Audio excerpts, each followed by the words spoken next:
Vamos para a próxima questão? Na questão de número 7, ele fala o seguinte: o nome do arquivo e pastas, o nome de arquivos e pastas podem ter até 255 caracteres, incluindo os seguintes caracteres: sinal de menor, sinal de maior, barra invertida, barra normal, o interrogação e o asterisco. Volta para mim aqui agora rapidinho. Está erradíssima a questão. Esses caracteres não podem ser utilizados para salvar nome de arquivos, pastas, programas, de maneira alguma. Por quê? Porque o Windows utiliza esses caracteres para desempenhar uma outra tarefa. Uma outra tarefa ali no computador. Vamos citar dois, por exemplo. Volta para a questão rapidinho, o pessoal quer ver, dá uma olhadinha. Olha ali. Vocês vão pegar no caderno de vocês, no material de vocês, e vão destacar dois, por exemplo, que são bastante cobrados em provas. O interrogação e o asterisco. Sabe como é que eles aparecem nas provas? O interrogação e asterisco sendo os coringas do Windows. Isso é bastante cobrado em provas. Mas como assim coringas? Vamos entender um pouquinho mais isso aí? Pessoal, prestem bastante atenção aqui. Eu vou voltar agora para o nosso data show. Aponta para aqui, ó. Esse aqui, ó. Isso, gente, olha só. Prestem muita atenção. O interrogação e o asterisco são usados pelo sistema operacional para desempenhar uma tarefa. Como é que seria isso? Por exemplo, você está querendo encontrar um arquivo no seu computador. Essa é a parte tranquila, eu acho que vocês vão adorar isso aí. Prestem bastante atenção. O que vocês vão fazer? Vocês vão no campo de pesquisa, ativando qualquer campo de pesquisa que vocês acharem dentro do sistema, seja o Windows XP, sendo o Windows 7. É igual, padrão, igualzinho, tá bom, gente? E vocês vão digitar o que lá dentro? Tá, ok? Tenta fechar aqui bem certinho aqui, gente. Olha só, presta atenção. Por exemplo, se o camarada colocar o seguinte, asterisco, tá ok? Ponto doc.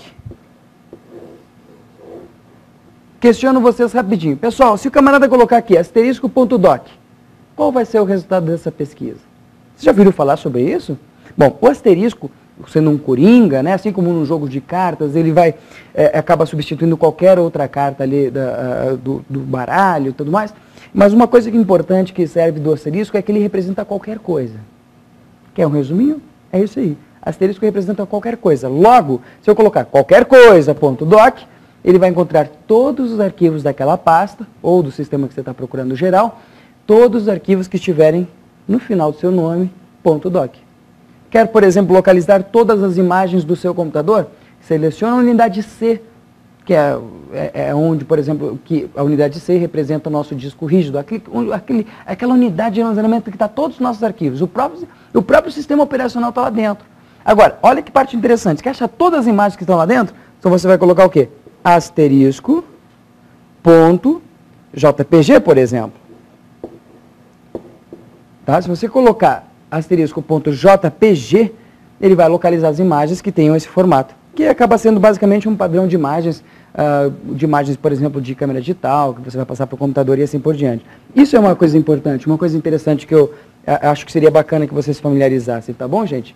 Não vou falar dar mais dicas sobre isso durante a aula, mas já podem anotar ali nas anotações de vocês o asterisco e o interrogação. Agora, para que serve o interrogação? Acho que vale a pena essa dica. Bem rapidinho, dá uma olhadinha aqui, acompanha comigo, gente. Se vocês colocarem, por exemplo, assim, deixa eu colocar aqui um pouquinho mais para cima, se vocês colocarem assim, ó, 1, 2, 3, 4, ponto doc. Essa é uma parte bacana. Se vocês colocarem isso no campo de pesquisa, o que ele vai achar? Todos os arquivos que tenham um formato doc, que tenham no seu nome de arquivo 4 caracteres. Não 3, não 5. 4 caracteres. Essa é uma parte importante, é um campo de pesquisa, um método de realizar pesquisa num sistema. Uma maneira de localizar os arquivos que vocês estão procurando no computador de vocês. Tá ok? Tá bacana? Então vamos continuar. Vamos primeiro aqui, ó. Eu adoro esses detalhes. Eu gosto de ser muito detalhista para que a gente aproveite a oportunidade e conhece muita coisa sobre o sistema. E só focalizando no que é realmente mais importante para a nossa preparação. Tá ok? Então essa questão que passou agora está errada. Aqueles caracteres não podem ser utilizados para nomear um arquivo, uma pasta ou um programa. Combinado? Então nós vamos passar para a próxima questão aqui, gente. Olha a questão que a gente estava avaliando agora. Essa aqui ficou de graça agora, né? O asterisco e a interrogação são os coringas do Windows XP. Verdadeira questão. Vamos avançar um pouquinho, vamos para a questão 9. Uma das limitações do Windows XP é não permitir a execução de programas, de qualquer programa em ambiente de rede. Volta para mim. Aqui, olha só. Gente, o Windows XP ele se caracteriza como sendo... não foi a primeira versão que teve suporte a ambiente de rede de maneira alguma. Mas uma coisa bacana é que o Windows XP ele oferece um grande suporte nessa área, nesse ambiente de rede, execução de programas, de arquivos, de pastas, acessando de um modo geral os recursos do computador. Tudo isso pela rede de computadores, interligando computadores numa rede. Combinado? Essa questão está errada, claro, porque não é uma limitação do Windows XP. É uma qualidade do Windows XP ele permitir a execução de programas em ambiente de rede, tá bom? Vamos avançar, vamos continuar nas questões aqui. Nós vamos para a questão 10. Agora começamos a entrar em umas questões, são as que eu mais gosto, são exatamente como tem entrado no clima de provas, não sobre essa questão específica, mas sobre esse assunto, que seria a área de trabalho. A área de trabalho também é conhecida como desktop. Perfeita questão, tranquila questão, é verdadeira, marcou ali verdadeira? Vamos continuar, que tem mais questões interessantes aqui. Na questão 11 fala o seguinte: ao utilizarmos o mouse para arrastar um arquivo de uma pasta para outra pasta, dentro de um mesmo drive de disco, executamos a função de copiar e colar sucessivamente. Volta para mim com calma. Está errado, está errado. Não é copiar e colar. O procedimento, quando você arrasta um arquivo de uma pasta para outra, é de recortar. Vamos ver se eu consigo mostrar isso direitinho para vocês aqui. Nada foi ensaiado, mas vamos ver se eu consigo mostrar de modo bem simples para vocês, tá bom, gente? Vamos tentar aqui. Vamos ver se eu vou conseguir agora dessa vez um pouquinho mais rápido. Vamos lá. Aqui, pessoal. Deixa eu preparar o ambiente para nós aqui. Nós temos uma pasta aqui qualquer do nosso computador, que nós vamos manipular agora. Tá ok? Especial, vamos procurar já uma imagem já existente aqui. Muito bem. Aqui nós temos então uma pastinha que representa ali para nós uma pasta de imagem, uma pasta qualquer do sistema, tá ok? E aí nós vamos abrir agora aqui uma outra pasta, só um minutinho. Vamos abrir aqui o nosso próprio Windows XP. Vamos abrir uma outra pasta aqui qualquer. Vamos abrir a pasta músicas, por exemplo. Muito bem. Então nós estamos aqui, pessoal, com duas pastas, continua observando ali. Então qual é o nosso objetivo agora? Como a questão sugeriu, é pegar um arquivo do nosso sistema e arrastá-lo para uma outra pasta do nosso computador. Tá ok? Aqui, agora foi. Estamos arrastando então o arquivo, fica acompanhando aí, pessoal, essa parte importante. Tá ok? Quando você arrasta o arquivo dentro do mesmo drive, o que quer dizer essa questão de arrastar no mesmo drive? Está na mesma unidade de armazenamento. Drive como sendo a parte física ali, como um HD, um disco rígido, um disquete, um pendrive, tá bom? Então você arrastando o arquivo, quando você largar esse arquivo, o que vai acontecer? Ele vai recortar, ele vai mover o arquivo daquela pasta onde ele estava, a pasta imagens, para outra pasta. Tá ok? Volta aqui agora então para esse ponto aqui, eu queria aqui bem pertinho. Então, esse é o procedimento importante, né, que vocês conhecem. Quando você seleciona um arquivo, tá ok? E você vai arrastar ele para uma outra pasta. Nesse momento que você arrasta, você está recortando de uma pasta, passando para outra pasta. Tá ok? Esse é um ponto interessante que eu quero que vocês conheçam. Não é copiando. Copiando ele iria duplicar o arquivo. Ele está movendo o arquivo para outra pasta. Então seria o procedimento de recortar e copiar. Tranquilo? Agora, se o arquivo estivesse dentro de um pendrive, se eu estivesse arrastando o arquivo de um pendrive para o HD, para uma pasta qualquer do seu computador, passa meus documentos, por exemplo. Nessa situação, sim, aí ele copia, ele duplica, ele mantém o arquivo no pendrive e ele vai passar outro arquivo para outra pasta. Tá ok? Meio confusãozinha aqui, mas vai dar tudo certo. Vamos para a próxima questão então, tá bom, gente? Deixa eu voltar aqui para a apresentação. Muito bem. Essa questão 11, então, ela é verdadeira. Não, está falsa, perdão, não é copiar e colar, mas sim recortar, falsa questão. E nossa próxima questão, agora sim. A combinação de teclas Alt mais barra de espaço permite alternar entre os programas abertos. Bom, senhoras e senhores, essa questão está corretíssima, incorreta. Volta para mim rapidinho. Não é Alt mais barra de espaço. Vocês lembram quais são as teclas que são utilizadas para alternar entre as janelas que estão abertas? Vocês devem ter pensado talvez em Alt Tab. Se não pensou nada na sua cabeça, então já vai anotando ali, pessoal. Alt mais Tab seria uma das teclas que são utilizadas para alternar entre janelas abertas. Agora a pergunta é a seguinte, é só essa? Presta atenção, eu vou fazer uma lista agora com vocês, e eu queria que vocês anotassem, porque esse assunto cai muito em provas, eu quero que vocês fiquem peritos nessa parte da matéria. Então eu vou passar para vocês uma lista bem bacana aqui, no nosso Data Show, para ver como é que vocês se saem. Combinado? Vamos tentar? Então volta aqui comigo.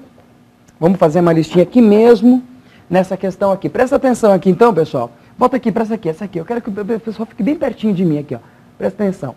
Bem simples, agora vamos fazer uma listinha grande aqui de teclas de atalhos, mas para vocês entrarem no clima, como é que poderia ser cobrado numa prova, tá bom? Primeira delas, simples, tá ok? Nós vamos para a mais conhecida, a mais popular, que seria o quê? Alt mais Tab.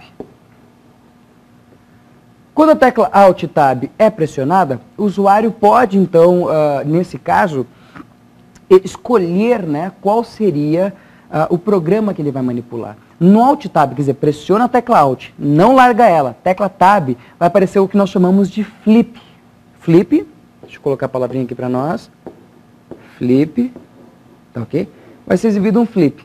É só um ambientezinho onde você pode escolher qual programa que você deseja. Então, cada vez que você pressiona a tecla Tab não liberando a tecla Alt, ele vai escolhendo o programa. Quando chegou no programa que você deseja, você libera a tecla Alt e essa janela passa a ser ativa na tela. Agora, será que é só essa? Não. Vamos para mais uma aqui, pessoal. Alt mais ESC. Essa é menos popular, tá ok? Mas já foi citada em provas. Alt ESC, no caso, é utilizado para alternar entre janelas, só que ele alterna sequencialmente. Ele não exibe o que nós tínhamos falado antes sobre exibir o flip. Ele não exibe o flip, ele só vai alternando entre as janelas que estão abertas. Só um detalhe importante, no Alt ESC, ele não alterna entre janelas que estão minimizadas. Só naquelas que estão restauradas ou maximizadas. Tá ok? Só isso? Bom, no Windows XP sim, essas seriam as principais, mas eu poderia acrescentar mais uma dica interessante. Fecha de novo aqui na telinha aqui. Olha só, se você pressionar, por exemplo, Alt mais Shift mais Tab, também é possível alternar entre janelas abertas. Só que no caso, eu vou mostrar depois aqui um pouquinho, vou exibir isso para vocês, para a gente entender cada vez mais como é que funciona, tá bom, pessoal? Mas a tecla Shift também pode ser utilizada. E a pergunta é, em Alt ESC também seria possível utilizar isso? Sim. Se você pressionar Alt mais Shift, vai anotando aí, gente, não perde essa oportunidade aí não, mais ESC, ele também vai alternar, só que de maneira contrária. Sequencialmente, porém, numa ordem contrária do que estava sendo alternado. Mas eu vou apresentar depois para vocês mais uma, que seria no Windows 7. Quer dizer, na realidade já é um recurso que surgiu lá no Windows Vista, mas que agora no Windows 7 já passa a ser um padrão também bastante conhecido, que é o Flip, só que em formato 3D. Eu vou mostrar tudo isso aí para vocês agora, tá bom? Para que vocês entendam cada vez mais. Eu vou pedir para que feche só então no Data Show, tá ok? Enquanto eu vou mostrar isso para vocês, tá bom, pessoal? Prestem bastante atenção. Não tira, não precisa tirar da tela ali mesmo, pessoal, que eu vou mostrar por ali, tá bom? Fiquem prestando atenção ali. Olha só, vamos começar com a sequência de teclas Alt Tab. Esse que é o chamado Flip. Esse ambiente que permite escolher qual programa será manipulado. Não sei se vocês conseguem perceber na figura, mas exibe para nós uma borda no lado da imagem selecionada, tá bom? Nós somos no Windows 7, mas assim, esse é o ambiente de Flip, beleza? Então estamos aqui na nossa apresentação. Agora, se eu pressionasse Alt ESC, ele iria alternar sequencialmente entre as janelas abertas, mas sem permitir com que o usuário escolha qual janela ele deseja manipular, tá ok? Agora, temos o outro, tá ok? Que eu vou mostrar para vocês já a tecla de atalho, que é o Flip 3D, tá ok?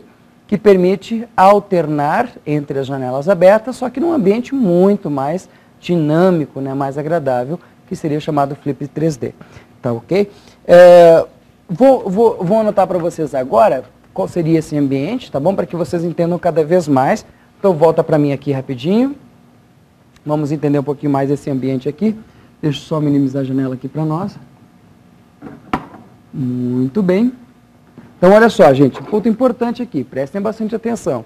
Esse procedimento do Flip 3D, que é um recurso que, no caso, eu acredito que seria uma ótima questão para concurso público. Estamos falando de um recurso chamado Flip